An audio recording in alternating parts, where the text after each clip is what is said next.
जय हिंद बच्चों। मैं श्याम कुमार धनारे स्वागत करता हूं मेरे अपने YouTube channel basic concept classes में। तो दोस्तों, आज का यह कक्षा 10 का तीसरा वीडियो होगा जिसमें हम पाठ पढ़ रहे थे वास्तविक संख्या। ठीक है, तो अब हम शुरू करते हैं कि पिछली क्लास में हमने पढ़ा था यूक्लिड विभाजन प्रमेयिका। बच्चों, हमने पिछली क्लास में यूक्लिड विभाजन प्रमेयिका के बारे में पढ़ा था। आज हम पढ़ने वाले हैं यूक्लिड विभाजन एल्गोरिथम। बच्चों, यूक्लिड विभाजन एल्गोरिथम का क्या मतलब होता है, आइए देखते हैं।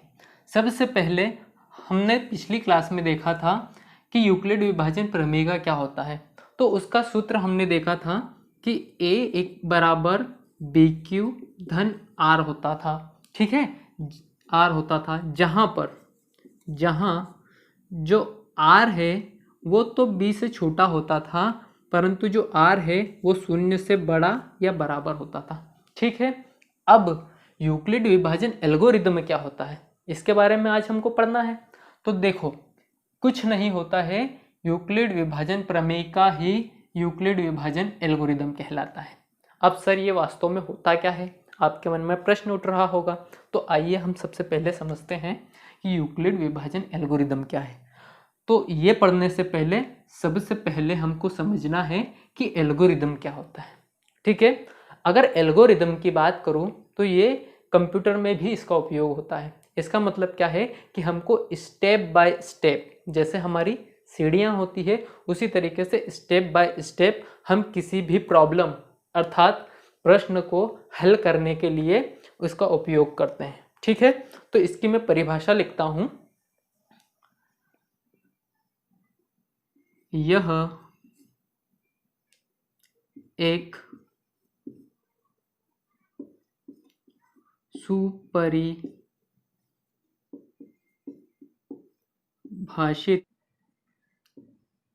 चरणों की एक श्रृंखला होती है जो एक विशेष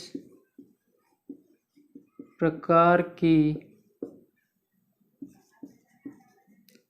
समस्या को हल करने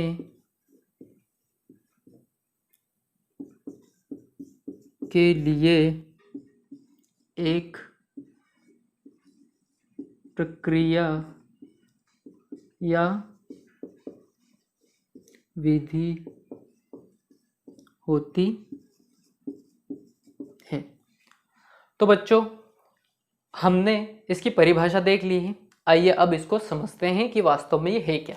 देखिए बच्चों, हमारे पास जो एल्गोरिदम है वह एक सुपरिभाषित सुपरिभाषित का मतलब होता है कि पहले से ये परिभाषित है, पहले से ये प्रूफ है। इसका उपयोग हम कहाँ करते हैं, तो देखो, इसका हम वास्तविक अर्थ समझाता हूँ मैं कि वास्तव में ये यूक्लिड विभाजन एल्गोरिदम का उपयोग होता कहाँ है। सबसे पहले हम समझते हैं कि जिस तरीके से हमने यूक्लिड विभाजन प्रमेय का पढ़ा था उसी तर्ज पर हम क्या पढ़ेंगे, यूक्लिड विभाजन एल्गोरिदम। इसका मतलब ये है कि इन दोनों में कोई भी डिफरेंस या फर्क नहीं है। उसका कारण ये है कि हम इन दोनों का उपयोग किसके लिए करते हैं। देखो, सबसे बढ़िया की पॉइंट बता रहा हूँ, सबसे इंपॉर्टेंट कॉन्सेप्ट बता रहा हूँ कि जो यूक्लिड विभाजन एल्गोरिदम होता है वो क्या होता है, धनात्मक पूर्णांकों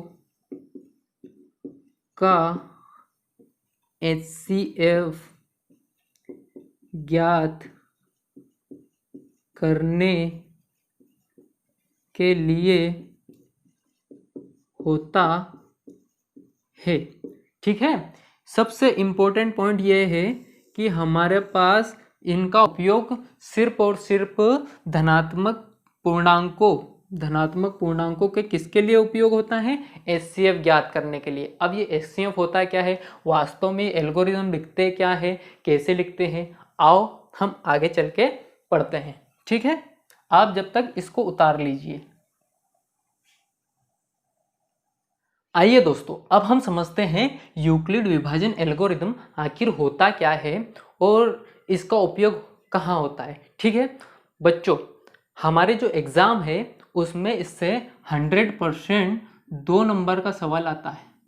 ठीक है, और सवाल कैसे आएगा, क्या आएगा, हमको कैसे करना है, मैं आज पूरा बताने जा रहा हूँ। तो ध्यान से देखिए यहाँ पर क्या है, कोई सवाल ऐसा आएगा, यूक्लिड विभाजन एल्गोरिदम का उपयोग करके 2 धनात्मक पूर्णांकों का एचसीएफ ज्ञात कीजिए। तो अब हमको एचसीएफ कैसा आएगा, पहले उदाहरण देख लो। ठीक है, उदाहरण क्या है कि मान लो कि मुझे पूछा कि 15 और 10 का यूक्लिड विभाजन एल्गोरिदम से एचसीएफ ज्ञात कीजिए। ठीक है, सबसे पहले हमको क्या करना है कि 15 और 10 में से सबसे बड़ा कौन सा है, तो 15 है, तो हमको 15 की ओर मुंह खोल देना है। ठीक है, अब मैं बात करता हूँ कि आखिर ये होगा क्या, एल्गोरिदम होता क्या है। तो हम वो मेन पॉइंट समझ रहे हैं कि मैं क्या करूँगा, जो बड़ा है उसको अंदर करूँगा और 10 से मैं क्या करूँगा, भाग दे दूँगा। बच्चों यहाँ पर हमेशा एक बात ध्यान रखनी है कि जब भी इस चीज़ का सवाल आता है, किससे संबंधित या किससे रिलेटेड, एल्गोरिदम से रिलेटेड सवाल आता है, तो हमको क्या करना है, 15 और 10 या ऐसा कोई भी 2 धनात्मक पूर्णांक हो जो बड़े हो, ठीक है, उसको हमेशा अंदर लिखेंगे और जो छोटा है उससे हमेशा भाग देंगे। तो क्या करना है कि अब 10 एकम 10, तो बचा कितना, 5। ठीक है, 5 बचा। और पिछली क्लासेस में हमने देखा था कि जब यूक्लिड विभाजन का हमने फॉर्मूला देखा था, a बराबर बी क्यू धन आर, तो हमने उसी की तर्ज पर या उसके ही जैसा हमको ये फॉर्मूला भी लिखना है। कैसा कि मैं 15 को क्या लिख सकता हूँ, 10 गुणित 1 धन 5। ठीक है, इस तरीके से लिख सकता हूँ, क्योंकि 10 एकम 10 और धन 5, तो 15 हो जाएंगे, मतलब कि दोनों तरफ बराबर चीज़ें हो गई है। ठीक है, मुझे लग रहा है आप समझ रहे हो। तो हमको क्या करना है, इस तरीके से लिखना है। तो जब हम ये लिख देंगे तो ये हमारी हो जाएगी पहली श्रृंखला। ठीक है, क्या हो जाएगी, पहली श्रृंखला, ये पहला चरण हो जाएगा। किसका, यूक्लिड विभाजन एल्गोरिदम का पहला चरण हो जाएगा। अब हमको यहाँ ध्यान देना है कि जब मैंने इस तरीके की चीज़ यहाँ पर पहला श्रृंखला लिखी या पहली सीरीज लिखी, तो अब मेरे पास यहाँ पर शेषफल 0 आ रहा है क्या? अगर 0 नहीं आ रहा है तो हम क्या लिखेंगे कि यहाँ पर जो शेषफल है वो 0 के बराबर नहीं है। ठीक है, और हमको ये श्रृंखला तब तक आगे ले जानी है तब तक हमारे पास 0 नहीं आ जाता। तो अब देखो यहाँ पर 0 तो नहीं आया, 5 बचा, तो फिर मैं क्या करूँगा, 5 से किसको भाग दूंगा, 10 को। ठीक है, जो ये 10 है उससे भाग दूंगा। आई बात समझ में? तो यहाँ पर दो, 5 दूनी 10, तो यहाँ पर क्या बचेगा, 0। इसका मतलब क्या है कि हमको तब तक भाग करते जाना है जब तक हमारा शेषफल 0 ना आए। ठीक है, तो जैसे अब यहाँ पर 0 आ गया तो हमारी दूसरी श्रृंखला क्या हो जाएगी, 10 बराबर 5 गुणित 2 धन शेषफल कितना है, 0। इसका मतलब क्या है कि r बराबर 0 आ गया। जब हमारी ये कंडीशन आ जाएगी, तब हमको क्या करना है, ये श्रृंखला लिखना बंद कर देना है, स्टॉप कर देना है। ठीक है, और उसके बाद में जो हमारा 0 आ जाए, ये हमारे पास क्या हो जाएगा, ये हो जाएगा इन दोनों का HCF। HCF मतलब महत्तम समअपवर्त्य। तो HCF किसका, 15 और 10 का कितना आएगा, 5। ठीक है, मुझे लगता है आप बेसिक समझ गए। आइए दोस्तों, अब हम चलते हैं प्रश्नावली 1.1 के पहले प्रश्न पर। और प्रश्न आपकी स्क्रीन पर ये रहा। प्रश्न कहता है बच्चों कि यूक्लिड विभाजन एल्गोरिदम का उपयोग करते हुए हमको दी गई संख्याओं का क्या निकालना है, HCF। और ध्यान से पढ़ो, वहां पर दिया है यूक्लिड विभाजन एल्गोरिदम। तो जब भी एल्गोरिदम की बात आए आपको वही करना है जो मैं बताऊंगा। तो देखिए सुव्यवस्थित रूप से सही तरीके से हम उत्तर लिखते हैं। अब देखो सबसे पहले क्या करना है, दिया गया है। क्या दिया गया है बच्चों, देखो 225 और 135, ठीक है, 225 और 135। अब हमको क्या करना है, इसका HCF ज्ञात करना है, ठीक है। तो अब कैसे लिखेंगे हम, यहां पर सबसे बड़ी कौन है, 225, तो उसके साइड मुंह खोल दिया, ठीक है। अब हमको करना क्या है, कुछ नहीं करना है। मैंने आपको एक चीज बताई थी कि जो भी बड़ी संख्या हो उसको भाग दे दो, किससे, छोटी संख्या से, ठीक है। अब देखो यहाँ पर 135 को 225 से क्या करना है, भाग देना है। तो देखो 135 एकम 135, अगर डबल करेंगे तो 270 हो जाएगा और यहाँ पर है 225। तो जब हम घटाएंगे तो 5 से 5 गया 0, 12 में से 3 गए तो कितने बचेंगे, 9, और यहाँ पर क्या हो जाएगा, कुछ नहीं बचेगा, ठीक है। अब हम आते हैं कि जब हमने पहला कार्य ये किया, ठीक है, तब हमको इस पहले कार्य को किस प्रकार लिखना है, जैसे जैसे हम ये कार्य करते जाएंगे वैसे वैसे हम श्रृंखला में लिखते जाएंगे। अब देखो हमारा आगे का उत्तर क्या होगा कि यूक्लिड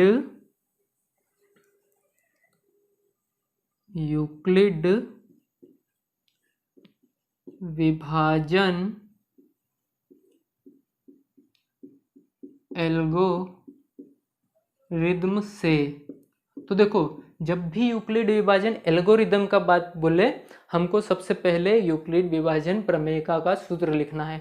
किस तरीके से लिखेंगे हमको पता है, A बराबर BQ धन R, जहां 0 छोटा है या बराबर है R से और R छोटा है B से। हमको यह सूत्र अवश्य लिखना है, ठीक है।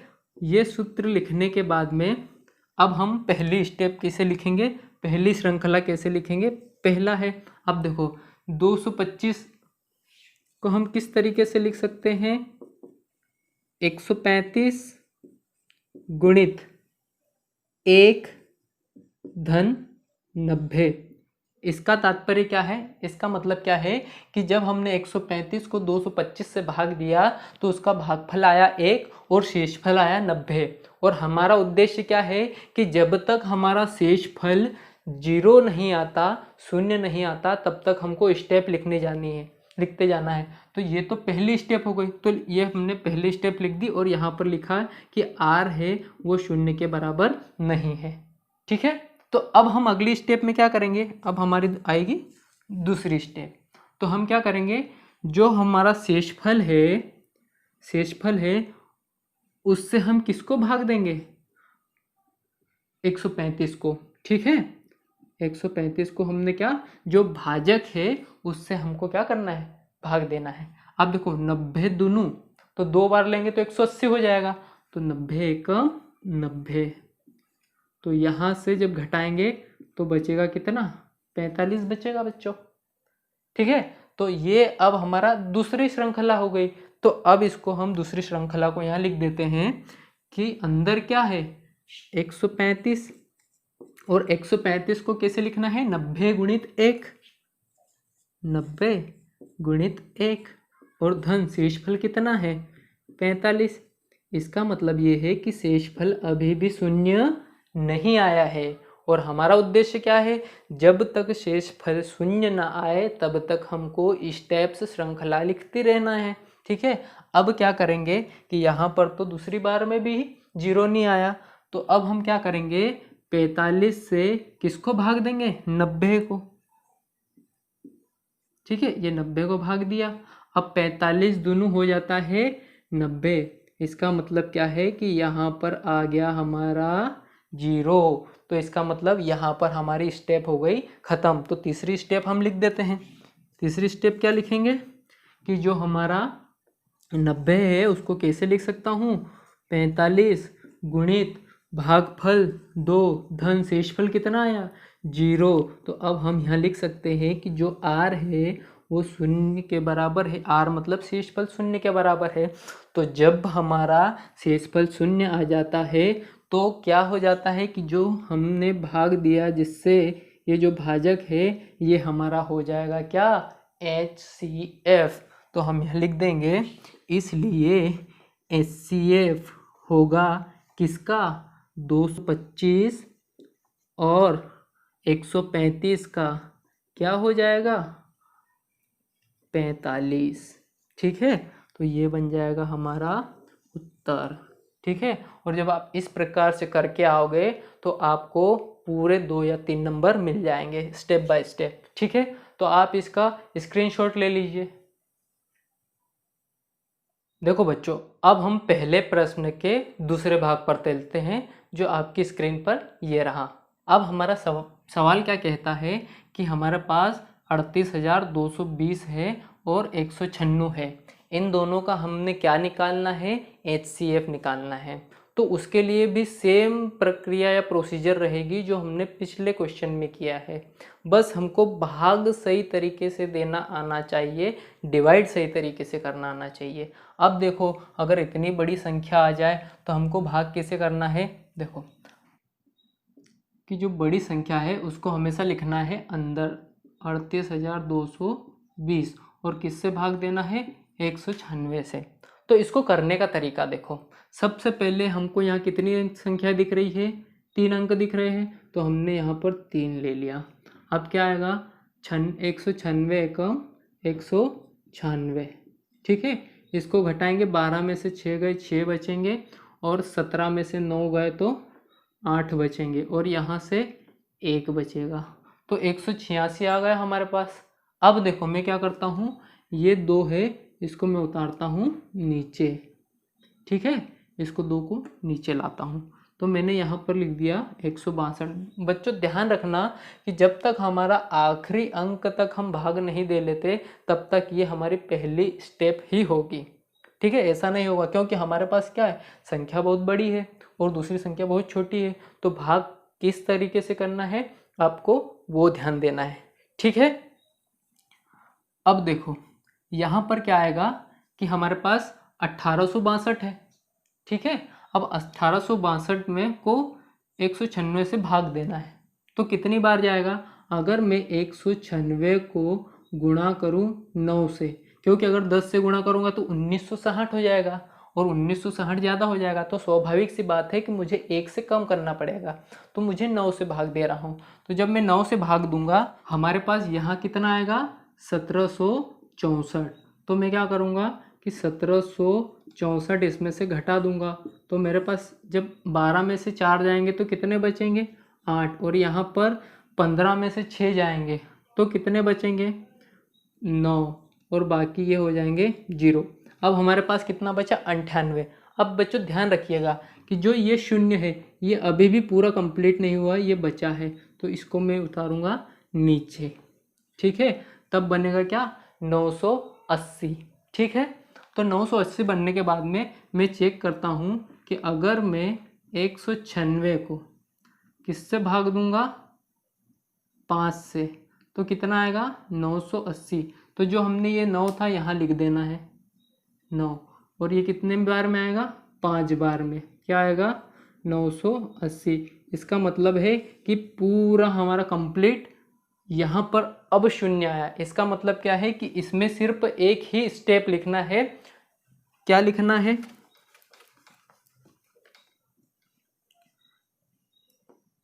38,220 बराबर क्या लिख सकते हैं 196 गुणित 195 धन शेषफल कितना है 0। अब यहाँ लिखेंगे कि हमारे पास शेषफल किसके बराबर है 0।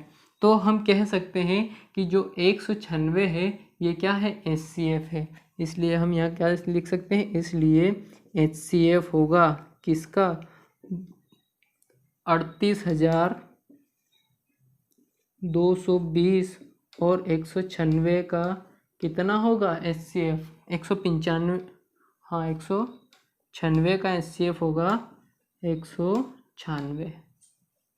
ठीक है, तो ये हमारे पास क्या आ गया, ये कंप्लीट हो गया आपके लिए। ठीक है, हमको बस इतना ध्यान रखना है कि यहाँ पर कितनी बड़ी संख्या है उसके अनुसार हमको लेना है सवाल, और उसी तर्ज पर बस सेम टू सेम यही प्रोसीजर जब भी आए यूक्लिड विभाजन एल्गोरिदम से HCF निकालो, और इसका सिर्फ और सिर्फ धनात्मक पूर्णांकों का HCF ज्ञात करने के लिए ही करते हैं, और ध्यान रखिए धनात्मक, मैं बोल रहा हूँ बार बार, ठीक है, उसके अलावा और कहीं जगह भी इसका फिलहाल उपयोग नहीं हो रहा है इस प्रश्नावली में। ठीक है, अब चलते हैं हम पहले भाग के तीसरे प्रश्न पर।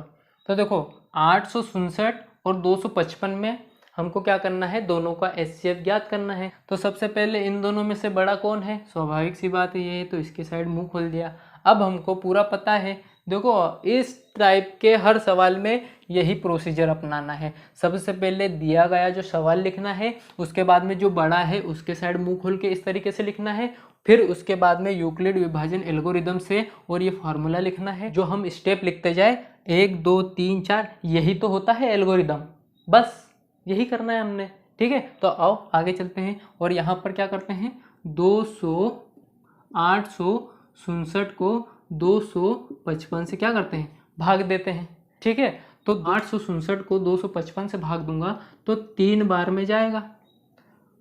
देखो ऐसा 255 गुणित 3, तो 5 3 15, 1 5 3 15 और 1 16, 1 3 दूनी 6 और 1 7, 765 आएगा। तो यहाँ से कितना लिख देना है, 765। तो बचा कितना, 7 में से 5 गए तो 2 बचा, कोई नहीं बचा, यहाँ 1 बचा।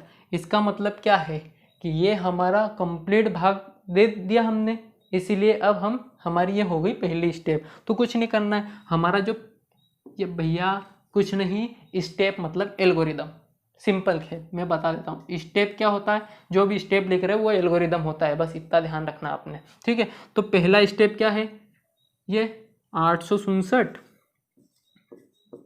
बराबर 255 गुणित 3 और धन 102, ये शेषफल है। जहाँ पर शेषफल अभी शून्य आया नहीं आया, तो बस ये पहला एल्गोरिदम हो गया। और भाई जिसको अभी भी नहीं समझ में आ रहा है, तो अंदर हम A लिखते हैं, ये B लिखते हैं, ये Q और ये R है, तो बस उसी तरीके से A की जगह आ जाएगा, ये A है, ये B, ये है हमारे पास क्या Q और ये R है। बस ये फार्मूला नहीं बना, A बराबर BQ धन R, बस इसके जैसे तो हम यहाँ से जमा के लिख रहे हैं। ठीक है ना। अब आओ दूसरे एल्गोरिदम पे चलते हैं।